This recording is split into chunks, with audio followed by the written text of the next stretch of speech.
سلام تماشابینان گرامی، خلاصه خبرهای مهم 21 فوریه تاجیکستان را از پایگاه خبری بامداد برایتان پیشکش میکنیم. شروع میکنیم از یک نگاه کوتاه به سرخط خبر مهم روز در این برنامه. ضد دولت دعوت میکرد بازداشت یک بلاگر تاجیک در روسیه. شاروخ سعیدزاده صاحب رتبه گنرال مایور شد. در سه شهر بزرگ تاجیکستان تا کجا به زمین لرزه تاب‌آور بودن بناهای نوبنیاد را از نو میسنجند. دو زمین لرزه نو خرابی‌آور در جنوب ترکیه و سوریه 3 کشته و بیش از 340 زخمی به جا گذاشت. اظهار سپاس پرزیدنت ترکیه به نجات بخشان تاجیک و به تاجیکستان. دلیر نظروف یک قسم پول کنسرت‌هایش را برای ضرر دیدگان پامیر میفرستد و اکنون تفصیلات خبرها.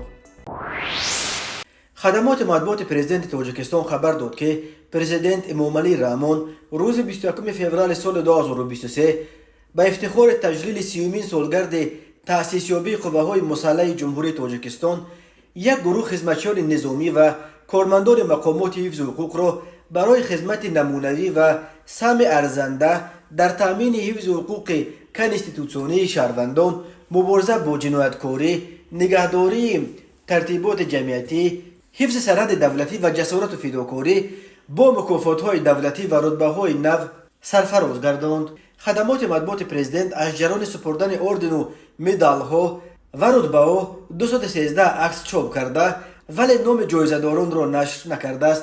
در بین آنهایی که پرزیدنت به آنها جایزه و رتبه سپرد، عبدالرحمن علمشاهزاده و شماره زیادی از دیگر اشتراک کنندگان عملیات حربی سال گذشته در ولایت مختار کوهستان بدخشان به نظر می رسند. شاروخ سعیدزاده سردار 36 ساله ریاست کوفتکوف جنایی وزارت کارهای داخلی تاجیکستان، دوست نزدیک و یک عضو کلیدی تیم رستم امامعلی پسر کلانی امامعلی رحمان و رئیس مجلس ملی تاجیکستان نیز در این ملاقات پرزیدنت با جایزه گرفتگان حضور داشت. ژورنالیست تاجیک سیاف میزروب و نورعلی خورکاشف خبر دادند که شاروخ سعیدزاده سزاوار رتبه گنرالی شده است. شاروخ سعیدزاده سردار ریاست کوفتکوف جنایی وزارت کارهای داخلی تاجیکستان و پرزیدنت دسته فوتبال استقلال دوشنبه را به دلیل دوستیش با شهردار دوشنبه رستم امامعلی و نزدیکیش به خانواده پرزیدنت از کادرهای آینده‌دار حکومت امروزه نام میبرند. ناظران امور از حال و رقم میزنند که در صورت انتقال قدرت از امامعلی رحمان به پسرش شاروخ سعیدزاده میتواند یک عضو کلیدی کماند رستم امامعلی شود.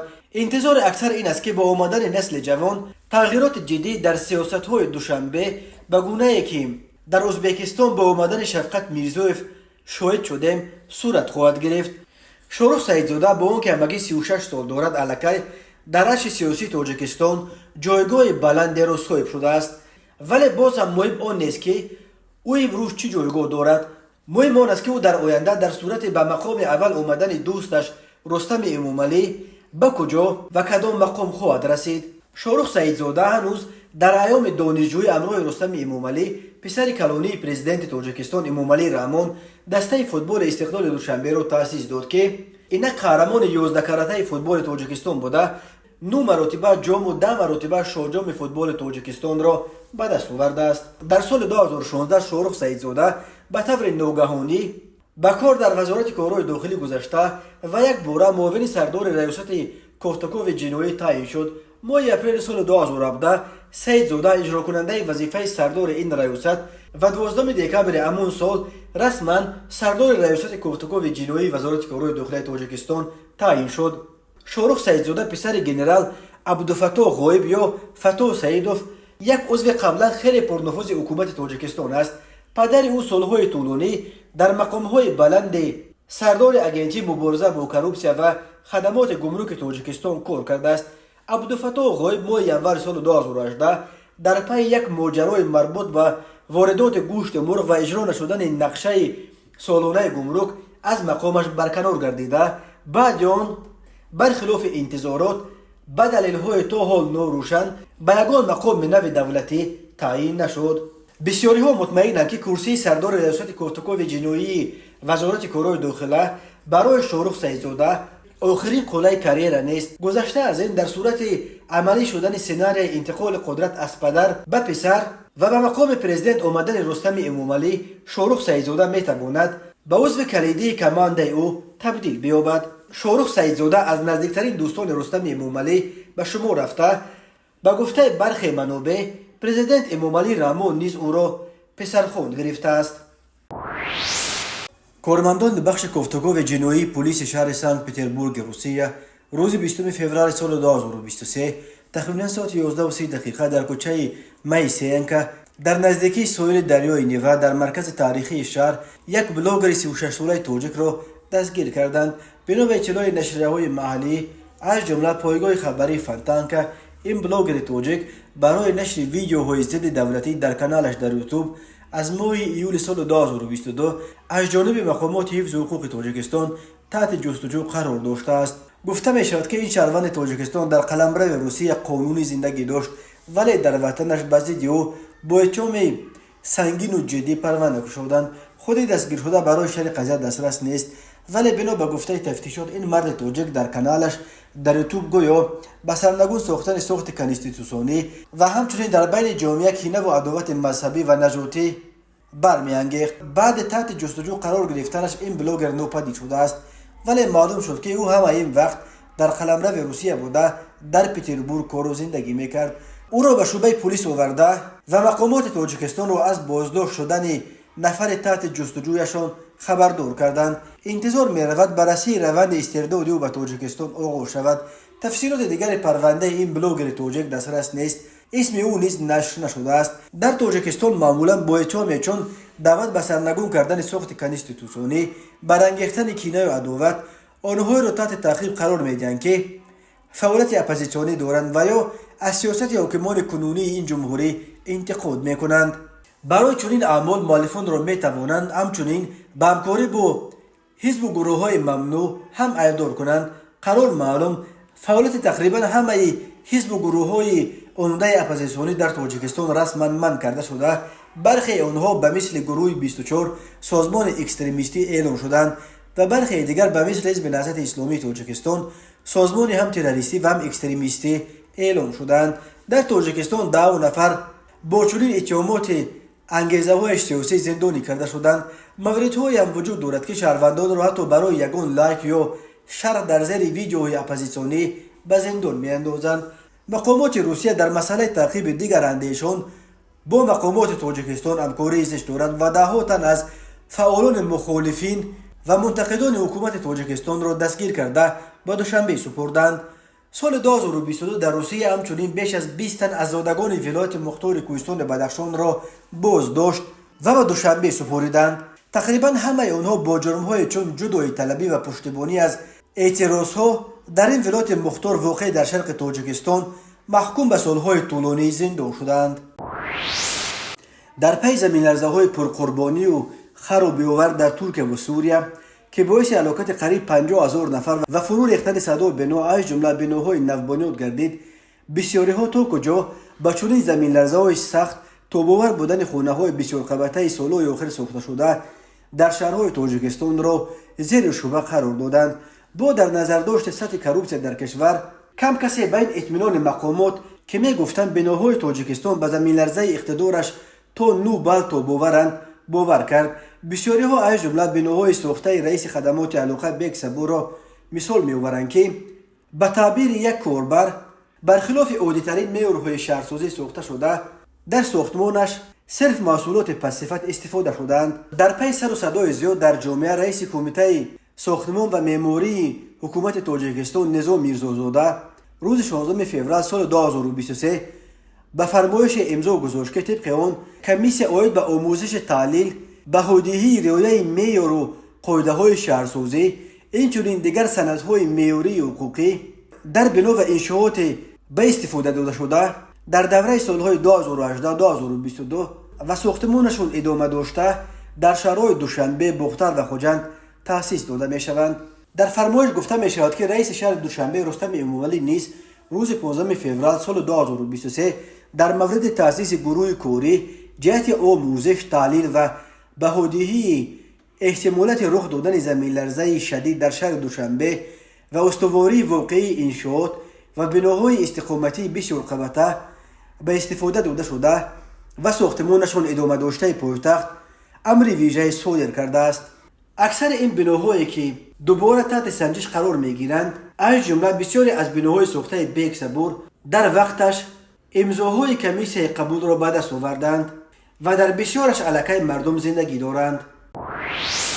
شب دوشنبه 20 فوریه سال 2023 در جنوب ترکیه و شمال سوریه بعد همگی 2 هفته زمین لرزه های پر قربانی روز 6 فوریه با 2 زمین لرزه دیگر اقتدارشان طبق جدول ریختر 6.4 بال و 5.8 بال تکان داد. اگنسی حالات فوق‌العاده ترکیه خبر داد که زمین لرزه اول ساعت 20:04 دقیقه به وقت محلی رخ داده. بعد چند دقیقه زمین دوباره جنبید. سلیمان سویلو وزیر کارهای داخلی ترکیه خبر داد که بر اثر این آفت طبیعی 3 نفر در شهرهای انطاکیه، سمندوق و دفنه به هلاکت رسیده. دست کم 213 کم دیگر جراحت برداشتند. او از ساکنان دعوت کرد که وارد بناهای آسیب دیده نشوند. بنا به خبرها در جنوب ترکیه 10,000 نفر با وجود هوای سرد از ترس تکرار شدن زمین لرزه شب را در کوچه ها روز کردند. شاهدان درباره خرابی‌ها در شهر انطاکیه ولایت خاتای در جنوب ترکیه خبر میدهند. این ولایت بر اثر آفت‌های طبیعی روز 6 فوریه آسیب اعظم بیشتر دیده بود. زمین لرزه های نو خرابی‌آور در ترکیه و سوریه در پی زمین لرزه های پرقربانی است که روز 6 فوریه در این دو کشور حدود 50,000 کشته به جا گذاشت. طی این 2 هفته مرکزهای زلزله‌نگاری در منطقه بیش از 6,000 پس زمین لرزه را ثبت کردند، ولی بنا به گزارش خبرنگاران BBC در منطقه اقتدار 2 زمین لرزه‌ای که شب 20 فوریه رخ داد خیلی سنگین تر بود. بنا به خبرها لرزیدن زمین را ساکنان در مصر و لبنان نیز حس کردند. تماشابینان عزیز، یادآور می‌شویم خلاصه مهمترین اخبار تاجیکستان را از پایگاه خبری بامداد تماشا دارید. برنامه را ادامه می‌دهیم. روز 20 فوریه سال 2023 پرزیدنت جمهوری ترکیه رجب طیب اردوغان در جریان بازدید خود از منطقه‌های زلزله دیده جنوب ترکیه به ولایت خاتای آمد و با کار فعالیت نجات دهندگان از جمله با کار نجات بخشان کمیته حالات فوق‌العاده تاجیکستان نیز از نزدیک آشنا شد. ضمن صحبت با امدادگران تاجیک پرزیدنت ترکیه با کار فعالیت نجات دهندگان تاجیک بهای بلند داد و به حکومت جمهوری تاجیکستان و به همه خلق تاجیک در روزهای برای ترکیه پر مصیبت در پهلوی آنها قرار گرفتند کمک بشری روان کردند و امدادگران تاجیک در کارهای جستجویی و نجات آفت‌زدگان حصه گذاشتند. صمیمانه اظهار سپاس کرد. بنا به اطلاع کمیته حالات فوق‌العاده پرزیدنت ترکیه در دیدار با نجات بخشان تاجیک همچنین اظهار داشته است که از جریان کارهای نجات و جستجو و از فعالیت امدادگران وطنی و خارجی آگاهی کامل دارد و دقیقه به دقیقه پیگیری میکند. از روز 9 فوریه در شهرهای آفت‌زده قهرمانمرش در جنوب ترکیه یک گروه عبارت از 50 نجات دهنده و طبیب از تاجیکستان نیز در عملیات‌های جستجو و نجات اشتراک دارند. نجات دهندگان تاجیک توانستند 3 نفر را پدر و طفل 6 ماهش و یک کودک 3 ساله دیگر با نام یوز را در شهر قهرمانمرش زنده از زیر خرابه‌ها بیرون بیارند. آنها همچنین در قهرمانمرش و خاتای در عموم بیش از 200 جسد را از زیر خرابه‌ها پیدا کرده بیرون آوردند. زمین لرزه سنگین روز 6 فوریه در جنوب ترکیه و شمال سوریه باعث مرگ تقریبا 50,000 نفر شد.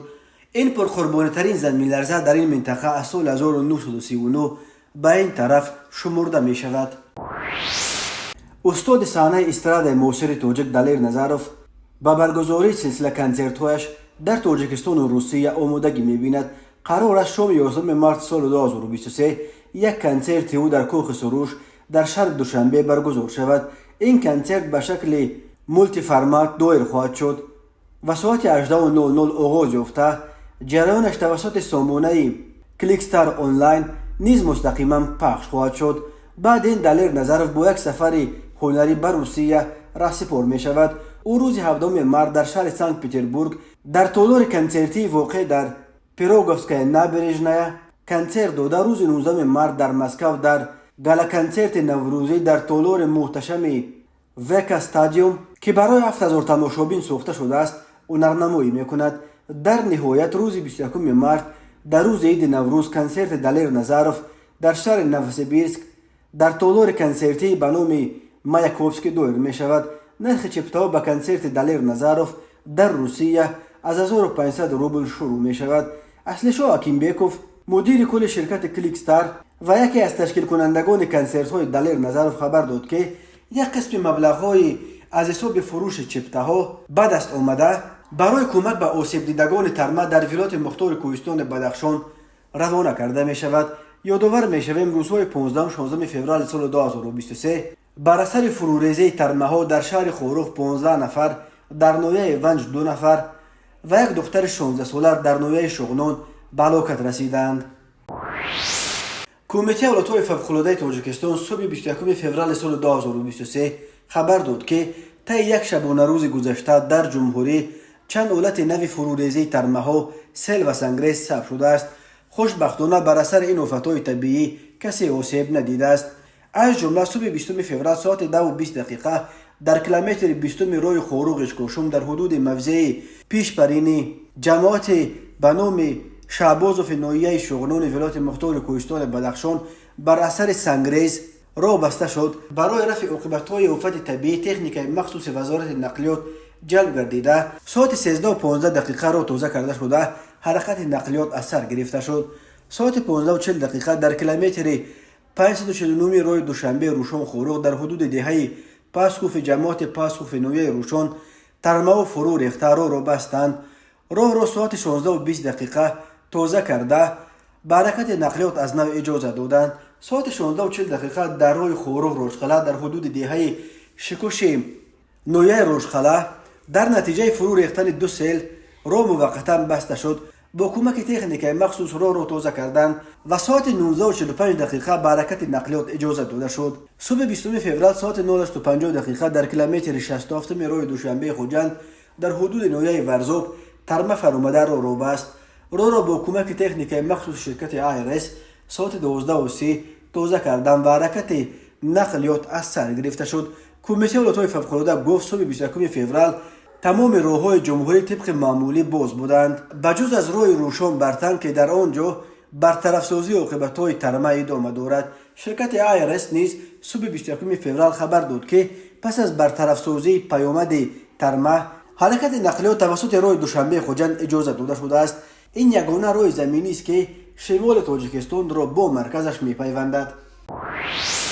پرونده جنایتی با ماده 247 قسم 4 کودکس جنایتی جمهوری تاجیکستان نسبت مرد 29 ساله ساکن ناحیه باباجان غفوروف آغاز کرده شده است که او 15 دکبر سال 2019 با راه فریب به باوری مرد 50 ساله ساکن ناحیه اش درآمده автомашин تمغه مرسدس بنز را به مبلغ 192,000 سومونی سودا کرده 60,000 سومونی را داده باقی مانده 132,000 سومونیش را تا حال بر نگردانیده است. اوید با حادثه مذکور تفتیشات ادامه دارد. به شعبه وزارت کارهای داخله در شهر نورک عریضه زن 38 ساله ساکن شهر مذکور وارد گردیده است که 17 فوریه سال 2023 شخصان نامعلوم با راه پنهانی وارد منزل استقامتی‌اش شده از آنجا جواهرات گوناگون طلایی را دزدیده از جای حادثه غیب زدند. ضرر رسانیده شده 10,000 سومونی را تشکیل می‌دهد. هنگام گذراندن چاره‌بینی‌های اپراتیوی جستجویی از جانب کارمندان میلیسیا زن 36 ساله ساکن شهر وحدت با گمان صادر نمودن جنایت دزدی دستگیر کرده شد. این چنین به شعبه وزارت کارهای داخله یک در ناحیه رودکی با عریضه زن 64 ساله ساکن ناحیه مذکور مراجعت نموده است که 19 فوریه سال 2023 تخمین ساعت 18:00 شخصان نامعلوم با راه پنهانی وارد منزل استقامتی شده از آنجا 25,000 سومونی را دزدیده از جای حادثه غیب زدند. هنگام گذراندن چاره‌بینی‌های اپراتیوی جستجویی از جانب کارمندان میلیسیا نابالغ 15 ساله ساکن امین نویه همچون گمانبر در صادر نمودن جنایت دزدی دستگیر کرده شد. از روی این حادثه ها تفتیشات ادامه دارد. تماشابینان عزیز و گرامی، این بود مرور به خلاصه چند خبر مهم امروز تاجیکستان. خبر و گزارش‌های بیشتر از تاجیکستان و درباره تاجیکستان و اطراف آن را در سامانه پایگاه خبری بامداد در این نشانه پیگیری نمایید: www.bomdad.com. خوش باشید.